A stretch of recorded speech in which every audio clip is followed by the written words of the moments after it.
the reality is that life is too complicated. Yeah, you might go through a season of a major challenge. You might go through a season, maybe several seasons of challenges.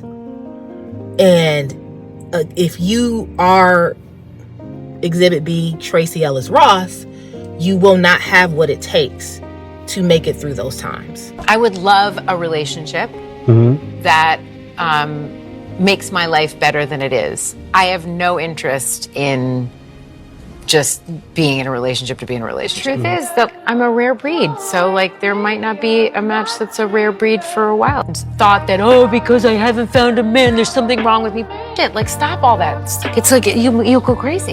You'll go nuts. And I spent many years Say it dreaming again. of my wedding. Preach to the choir. And also waiting to be chosen. Well, here's the thing. I'm the chooser. And I can choose to get married if I want to, but in the meantime, I am choicefully single, happily, gloriously single. Because there's so much focus on the personal, the individual, the self, personal happiness, personal individual benefit, and, you know, how can I get ahead? How can this person help me push forward? Forgetting that relationships are also about how are you going to benefit him as well? How are you going to push him and or the relationship forward as well? It's not just about you. So I want to share the mindset that I subscribe to when it comes to love, marriage, and relationships. Because oftentimes when I'm on here talking about relationships and love, and I have women coming on here, you know, giving me their opinions and disagreeing with me, which is fine. But I think to clear things up, it helps to recognize that there are people, there are women like myself who subscribe to a particular mindset. And I'm going to be doing Exhibit A, Exhibit B, and I believe Exhibit C will be my next video where I will talk about Dr. Cheyenne Bryant yet again. So Exhibit A is going to be Erica Campbell, gospel singer, reality TV star Erica Campbell. And when you hear what she has to say, it very much embodies the mindset that I have that I didn't even realize that I had. But as time goes along, I realize that the way I see love, relationships, and marriage is very similar to her. Love is a fight.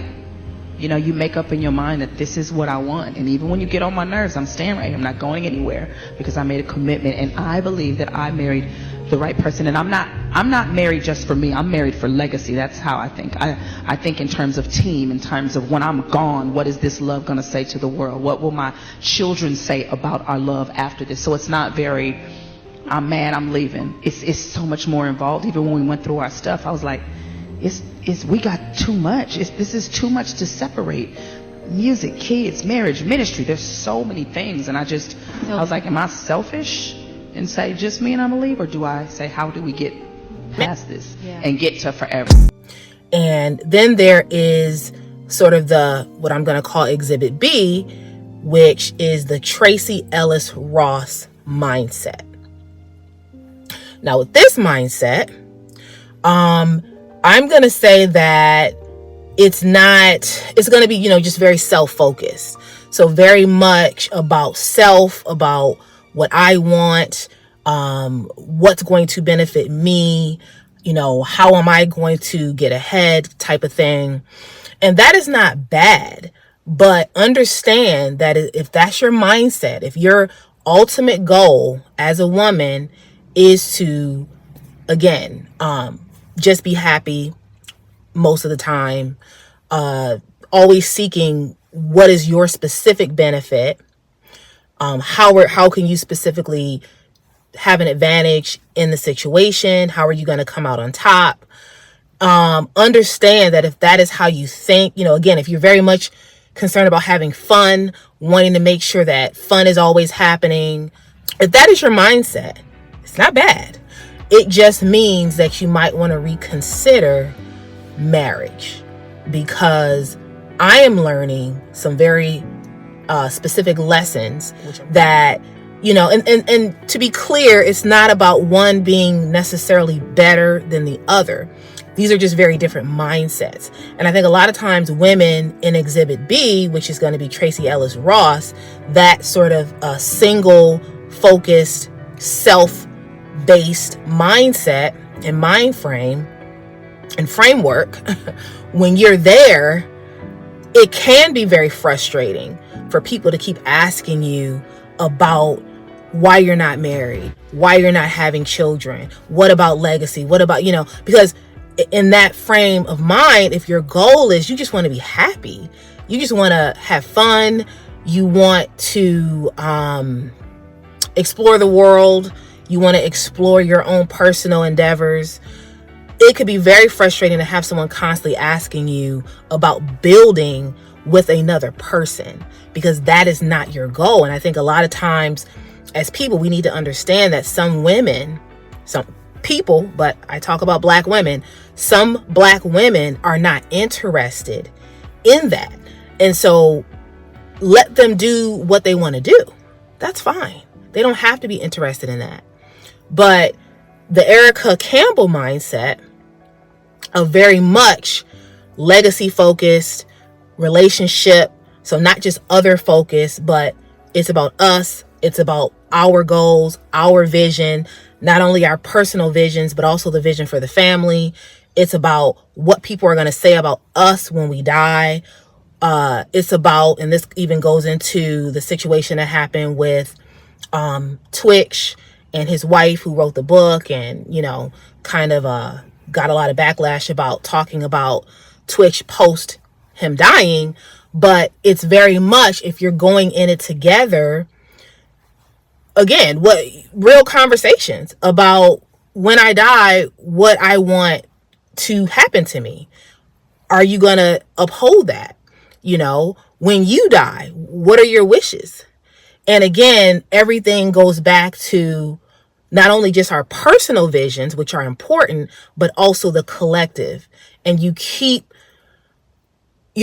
a lot of your focus is going to be on that. And so your individual personal, I guess preferences, or your, the things you're meticulous about on a personal individual level, your inconveniences, or, this and that, those things, not that those things don't matter, but they become a little bit less significant because you're always looking ahead to, okay, even though I'm inconvenienced right now, I'm frustrated right now, I don't like that this happened, I don't like that, or I prefer for that, but at the end of the day, it's about, okay, let me ultimately think about what's going to be good to push us both forward. The constant badgering about potentially how you're being inconvenienced, or what you don't want to do, and why you don't want to do it, because it doesn't benefit you and it doesn't benefit your,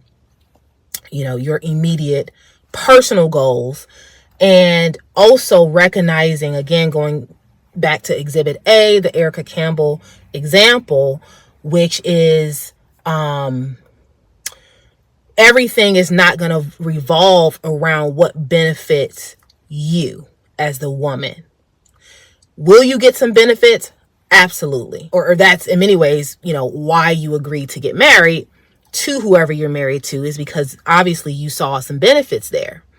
But to frame it around how am I going to benefit? No, it is how are we going to benefit? How is the relationship going to ultimately benefit?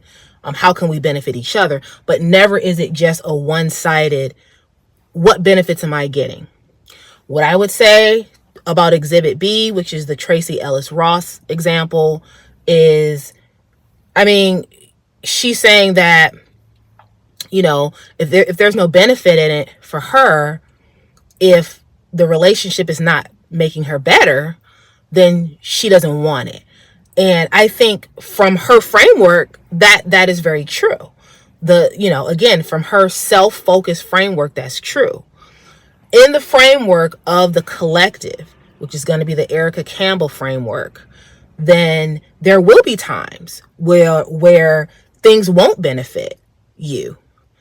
There will be times where the other party, the man in this case, may not be benefiting for whatever it is, but ultimately the thing that should be benefiting is something between you two that collectively you're working on and you're pushing forward. It's the idea that sometimes you can't have it all at the same time. Sometimes you can't. Sometimes you may have to take a step back because the other person has certain needs, and vice versa. The mindset that is focused on legacy and when I die, what's going to happen, and when he dies, and what will our family say, what will our children, what do we leave to our children? Those are the things that's where my mind is at. I think if you get caught up, and we're all human, right? Sometimes, yeah, it's easy to get caught up in the day-to-day, like I said, nitpicking, meticulous things that frustrate you, or that you didn't like, or that you wish didn't happen, or why did you say this like this, or why did you do that? I mean, we're all human, so we're going to have those things. But again, Exhibit A is very much, regardless of what frustration I have, regardless of who said whatever, who didn't apologize soon enough or fast enough or whatever it is, I'm still going to focus on the collective goal, which is the vision for the family and for the relationship. And also making sure that our personal visions are highlighted and prioritized within that as well. This is not to take the spotlight off of our personal goals. This is to say that in Exhibit A, Erica Campbell, the personal and individual goals, although important, do not overshadow the larger collective goal of the relationship, the marriage, and the family. Exhibit B, Tracee Ellis Ross. Again, when her personal, individual goals are not being met, she's out. If she is not personally and individually benefiting, she's done. She's gone. And it makes sense from that framework. So that's what you have to understand, is if you're watching my videos and you're getting frustrated by my message, if you don't share the collective mindset that I have, which very much is going to be like Exhibit A, which is Erica Campbell, then you're going to be frustrated by a lot of things I have to say. Because a lot of things that I have said and will say here will very much sort of go back to Exhibit A, Erica Campbell. Now there's Exhibit C. Exhibit C is going to be, I hate to say this, but probably the worst case scenario. Something you need to understand. Now I'm just going to real quick focus on Exhibit B and C. I'm done. I talked enough about Erica Campbell. Now we're on the Tracee Ellis Ross mindset, and we're on the Dr. Cheyenne Bryant mindset. Two different mindsets. One thing I can say, just looking at them and how they move within the media space, Tracee Ellis Ross does a really good job of not talking a lot about her relationship status, not always having to highlight whether she is or is not in a relationship. She doesn't even really give a lot of sound bites. Like this, it's even really hard to find a lot of clips online of her talking about her relationships and all that. And who knows if she's been engaged, who knows, what all, we don't know, because she hasn't talked about it. It's only when, I think people are kind of probing and, or maybe certain people she trusts in the media, and then she will give them the little sound bites and things like that. But Dr. Cheyenne Bryant is in a different category, because I would say that she actually, her relationship status, which is non-existent, is her brand. Her brand is, hi, my name is Dr. Cheyenne Bryant. I'm 42, no kids, not married, been engaged, 2-3 times, walked away at the from however many altars. And that is her flex. Why this is the worst case scenario, which is Exhibit C, is because I personally think she has an unrealistic view of relationships and marriage. I think one of the reasons why she's not in a marriage and or a relationship, as she has recently stated that she's not currently in a relationship, although she's talking to a guy, is that I think she idealizes relationships in a certain way. And I've been accused of this in the past, of idealizing it. But very quickly, I learned how to sort of shift my mindset. But it's almost like she wants something to be perfect. She is so afraid, just listening to her, of, you know, potentially getting a divorce, becoming a baby mama, you know, getting cheated on. I mean, she did that whole thing about the passwords and how, you know, anyone she dates needs to give up the passwords to their phone, to her. And again, none of this, I'm not saying, you know, I'm not going to get into the weeds of that. To be very clear about, this is what I want from this relationship. If I don't get what I want and I need, irrespective of if you're giving this man what he wants and needs, but if they don't get what they want and need, Tracee Ellis Ross, they're not doing it. Okay, fair enough. It's another thing to tout what I think is really a failure on Dr. Cheyenne Bryant's part, and perhaps one could argue Arrested Development, and or her being afraid, her being insecure, and to try to frame that as a flex, and not only as a flex, but also to build a following and a brand off of that. Tracee Ellis Ross, her brand is not being single and, you know, engaged a bunch of times, and, you know, that's not her brand. I mean, that just happens to be her situation. Dr. Cheyenne Bryant, it has become her brand. On every podcast, that is what she talks about. And again, it's not only talking about it, it's the framing of her situation as a flex, as almost being superior, even though she'll say, oh, I don't think I'm superior, but everything she'll say subsequently after that will frame it as a superior experience. I'm not a divorcee. I'm not a single mom, you know, and naming all these things that she's not. I walked away from all these good men. There is no fairy tale.